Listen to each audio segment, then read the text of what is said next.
Hello दोस्तों, आपने KGF के चैप्टर 1 का वीडियो देख लिया होगा। अगर नहीं तो हमारे प्लेलिस्ट में और डिस्क्रिप्शन में आपको वीडियो मिल जाएगा, क्योंकि इस वीडियो में हम लोग चैप्टर 2 की कहानी एक्सप्लेन करेंगे और चैप्टर 2 की कहानी वहीं से शुरू होती है जहां पर चैप्टर 1 की कहानी समाप्त होती है। तो चलिए चैप्टर 2 शुरू करते हैं। रॉकी जब छोटा था तो उसने अपनी माँ से एक बार कहा था कि वह उसे बहुत सारा सोना ला कर देगा। इधर जो आनंद चैप्टर 1 की कहानी सुना रहे थे, अचानक से वे बीमार पड़ गए हैं और हॉस्पिटल में हैं। वहाँ पर उनका बेटा विजयेंद्र आया हुआ है।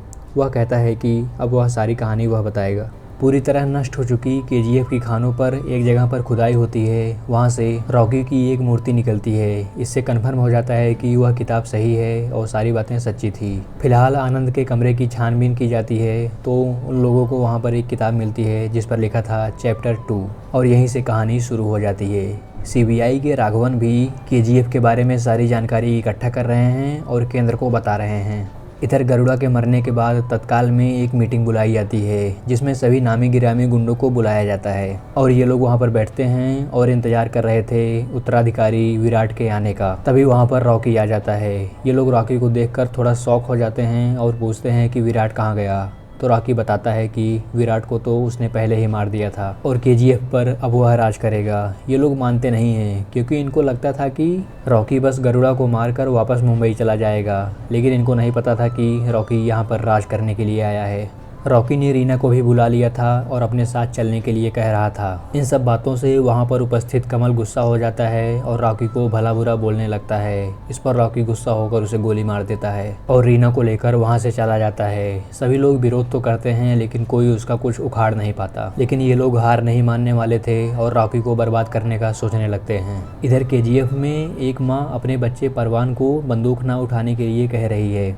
इधर रॉकी एक कैदी के पास आता है और वह कैदी था वनराम। वह वनराम से एक बार फिर से सेनापति का काम ज्वाइन करने के लिए कहता है, लेकिन वनराम मना करता है। बार बार कहने पर आखिर में वह मान जाता है। दरअसल केजीएफ का बहुत विस्तार हो गया था लेकिन उसके पास सैनिक नहीं थे और उन मजदूरों को सैनिक बनाने के लिए रॉकी चाहता था कि वनराम उन लोगों को सिखाए। रॉकी ने सभी मजदूरों को रहने के लिए घर, खाने के लिए सारी वस्तुएं प्रदान कर दी थी जिससे वो लोग आराम कर सकते थे और सभी लोग रॉकी का गुणगान गाते थे। और अभी तक यहाँ पर सिर्फ एक माइन में खुदाई होती थी लेकिन यहाँ पर 9 माइनें थी। इससे मजदूरों की संख्या भी बढ़ने लगी और रॉकी को बहुत सारा पैसा भी मिलने लगा। जितना पैसा 25 सालों में कमाया गया था, रॉकी ने सिर्फ 2 सालों में उतना पैसा कमा लिया। एक आउटपोस्ट की रक्षा करने के लिए कुछ नौजवानों को वहाँ पर तैनात कर दिया जाता है। कुछ माइंस में मजदूर जाने से कतराते थे क्योंकि उनके अंदर दहशत था, तो रॉकी सबसे पहले खुद जाता था माइन में और उसके बाद सबको साथ ले जाता था। सब कुछ बढ़िया चल रहा था लेकिन एक दिन एक माइन में खुदाई करते समय अधीरा की तलवार गिर पड़ती है। अधीरा की तलवार बहुत खतरनाक थी। अधीरा ने सबको मार डालकर वह तलवार हासिल की थी और अब अधीरा वापस आ गया है। दरअसल गरुड़ा कभी अधीरा को मार ही नहीं पाया था। अधीरा तो बस गरुड़ा के मरने का इंतजार कर रहा था और वह आ जाता है प्रहार करने के लिए। वह आउटपोस्ट पर हमला कर देता है जहां पर कुछ नौजवान सैनिक तैयार थे, जिसमें उस महिला का बेटा परवान भी था। अधीरा सभी को मार देता है और आउटपोस्ट पर कब्जा कर लेता है। इधर रॉकी को मारने के लिए एंड्रूज और दया प्लान करते हैं, लेकिन रॉकी को केजीएफ से बाहर लाना बड़ा मुश्किल काम था। लेकिन उनका काम आसान हो जाता है और वो लोग रीना को बाहर लाने का सोचते हैं कि रॉकी फिर से पीछे पीछे अपने आप आ जाएगा। और रीना को बाहर लाने के लिए उसके पिता राजेंद्र देसाई को मारना पड़ा। रीना अकेले ही वहाँ के लिए रवाना होती है तो रॉकी को पता चलता है, वह भी उसके पीछे हो लेता है और पूरी फौज आ जाती है रॉकी को रोकने के लिए और फिर लड़ाई शुरू होती है। रॉकी एक एक करके सभी को मारने लगता है और पहुंच जाता है आउटपोस्ट तक और वहां पर अधीरा था। उसने दूर से ही बंदूक चलाई और गोली सीधे रॉकी के सीने में लगी और वह वहीं पर गिर पड़ता है। अधीरा वहां पर आता है और रॉकी को बताता है कि वह वहां का राजा है और उस पर अधिकार करके रहेगा और रॉकी को जान से न मारकर छोड़ देता है और वापस जाने के लिए कहता है, जिससे कि लोग देख सकें कि वह उनका भगवान नहीं है और मर भी सकता है। और यही होता भी है। जब रॉकी को बेहोशी की हालत में वापस लाया जाता है तो सभी मजदूर लोग दहशत में आ जाते हैं और रॉकी को सभी ठिकानों पर आक्रमण होने लगता है और उसके सभी आदमियों को मारा जाने लगता है। धीरे धीरे रॉकी का पूरा साम्राज्य खत्म होने लगता है और लोगों के मन में डर बैठने लगा था। फिर कुछ समय बाद रॉकी को होश आता है तो शिंदे उसे फ़ोन करता है और उसे बहुत भला बुरा बोलता है और कहता है कि तुम अब कुछ नहीं कर पाओगे वह महिला भी उसके पास आती है और अपने बेटे परवान को लाने की बात कहती है। रॉकी हताश हो गया था। वह उठता है और अपने मुंह बोले चाचा को फ़ोन करता है और एक काम सौंपता है और उसके बाद हेलीकॉप्टर मंगाता है और अपनी पत्नी को लेकर और ढेर सारा सोना लेकर वहाँ से रवाना हो जाता है। लोग सोचते हैं कि रॉकी यहाँ से भाग रहा है, लेकिन ऐसा था नहीं। शेर अभी जगने वाला था। रॉकी सीधे पहुंच जाता है दुबई और वहां पर मिलता है इनायत खलील से। वह उससे कहता है कि जो सोना वह अफ्रीका से मंगाता है वह उससे खुद सप्लाई करेगा और किसी तरीके से इनायत को मना लेता है और उसके बाद वहां से ढेर सारी मशीन गन भी ले जाता है वापस और उसके बाद पहुंच जाता है सीधे आउटपोस्ट पर। वहाँ पर अधीरा के आदमी तैनात थे, क्योंकि जो भी रॉकी की ट्रकें जाती थी अधीरा के लोग उस पर मिसाइल दाग देते थे जिससे ब्लास्ट हो जाता था। इस बार फिर से ऐसा होने वाला था। ढेर सारी ट्रकें आ रही थी और ये लोग तैयार थे बम बरसाने के लिए। तभी उन गाड़ियों में से रॉकी निकलता है और उसके बाद ढेर सारे लोग निकलते हैं और सबके हाथ में मशीन गन थी और पूरी तरीके से गोलियां बरसाना शुरू कर देते हैं। देखते ही देखते अधीरा की पूरी सेना समाप्त हो जाती है और अधीरा पकड़ा जाता है और रॉकी वहां पर आता है और अधीरा को कहता है कि केजीएफ का किंग सिर्फ वही है और उसको वापस जाने के लिए कहता है और उसे एक जीवन दान दे देता है, क्योंकि उसने भी एक बार उसे जीवन दान दिया था। अधीरा एकदम से गुस्से में तमतमा गया था और मौके का इंतज़ार करने लगा और रॉकी फिर से कमबैक करता है। सभी लोगों में खुशी आ जाती है। रॉकी सबसे पहले जाता है सिंधे के पास और उसे मार डालता है और काली माता के सामने उसका राज्याभिषेक होता है और फिर से वह शक्तिशाली हो जाता है। लेकिन कहानी यहीं पर ख़त्म नहीं होती है। अब और बड़ी मुश्किल आने वाली थी। वह मुश्किल थी रमिका सेन। गुरु पांडियन की पार्टी को हराकर वह प्रधानमंत्री बनती हैं और उसके बाद एक तरह से डिक्टेटर के रूप में शासन करने लगती हैं। बहुत ही ज़्यादा महत्वाकांक्षी और बहुत ही ज़्यादा गुस्सैल। वह अपने सामने किसी को नहीं समझती थी। जब उन्हें केजीएफ के बारे में बताया गया तो वह सेना भेजती हैं, लेकिन वहाँ पर 15 लाख लोग खड़े थे, इसलिए सेना वापस आ जाती है।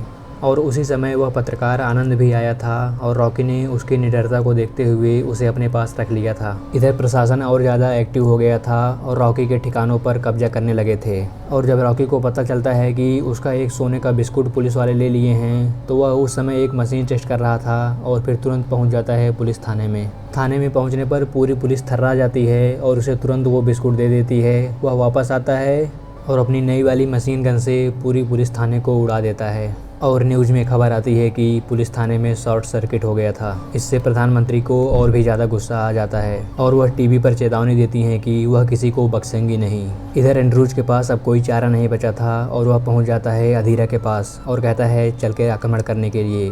अधीरा कहता है कि वह उसके गढ़ में घुसने की कोशिश कर रहा है और रास्ता खोज रहा है और मौका मिलते ही वह प्रहार करेगा। इधर रॉकी अपने घर में एक आदमी को लेकर आता है और उसे नौकरी पर रखता है। उसका काम था उसकी माँ की कब्र पर सफाई करना। दरअसल वह आदमी उसका बाप था और उसने उसकी माँ की बीमारी पर कोई इलाज नहीं किया और रॉकी ने कहा कि जब उसने जिंदा होते हुए उसकी रक्षा नहीं की तो मरने के बाद उसकी सेवा करेगा। रीना भी उससे काफ़ी ज़्यादा प्रभावित हो चुकी थी और उससे शादी कर लेती है।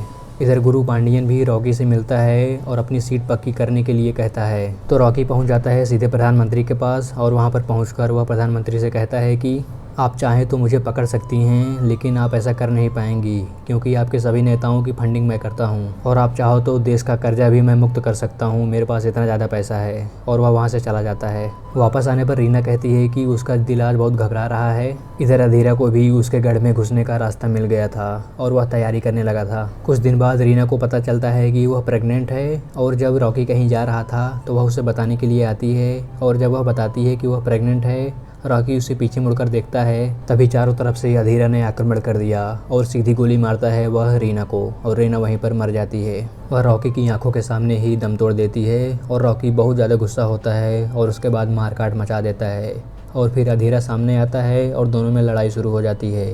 काफ़ी देर तक लड़ाई होती है। कई बार रॉकी हारता हुआ दिखाई देता है तो कई बार अधीरा। दोनों में भीषण लड़ाई होती है और आखिर में अधीरा को रॉकी ने गला दबाकर मार डाला। रॉकी तुरंत बाहर आता है और कहता है कि किसने उसे बताया गेट नंबर 3 के बारे में और उसे एक आदमी के बारे में अंदेशा हो जाता है और वह तुरंत वहां पर पहुंच जाता है।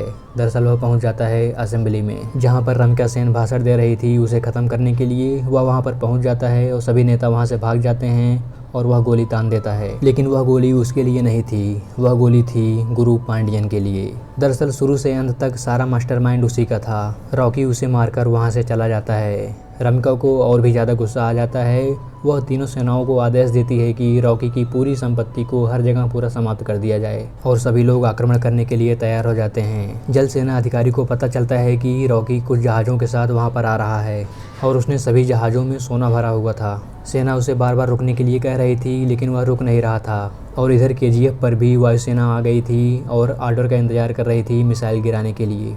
और आखिर में रम्या ऑर्डर दे देती है और वायुसेना ने मिसाइल गिराना शुरू कर दिया। पूरा KGF तबाह हो जाता है। इधर रॉकी को अपनी माँ की बात याद आ रही थी, जब उसकी माँ ने कहा था कि मेरा बेटा शान से जिएगा और सुल्तान बनकर जिएगा। और जल सेना ने भी उस पर मिसाइल बरसा दी और उसका जहाज़ डूब जाता है और पूरे सोने के साथ वह उसी में डूब जाता है। रॉकी ने अपने हिसाब से ज़िंदगी जी, जब उसे जो करना था उसने किया और अपने हिसाब से मौत भी चुनी। और इसके बाद आनंद की किताब की सभी प्रतियों को जला दिया गया था, जिससे कि रॉकी के बारे में कोई न जान सके। रॉकी ने मरते मरते सभी मजदूरों के लिए इतना सब कुछ छोड़ दिया था कि वो लोग पूरा ज़िंदगी भर बैठे बैठे खा सकते थे। इन लाखों मजदूरों के मन में रॉकी का नाम अमर हो गया था और एक क्रिमिनल महान हो गया था। और यहीं पर चैप्टर 2 ख़त्म हो जाता है, साथ ही यह कहानी भी ख़त्म हो जाती है। तो दोस्तों, कैसा लगा आपको यह वीडियो, बताइएगा ज़रूर। इस वीडियो को यहीं पर समाप्त करते हैं और बहुत ही जल्दी हाजिर हो जाऊंगा एक नए और धमाकेदार वीडियो के साथ। तब तक के लिए हंसते रहिए, मुस्कुराते रहिए और अपना ख्याल रखिए।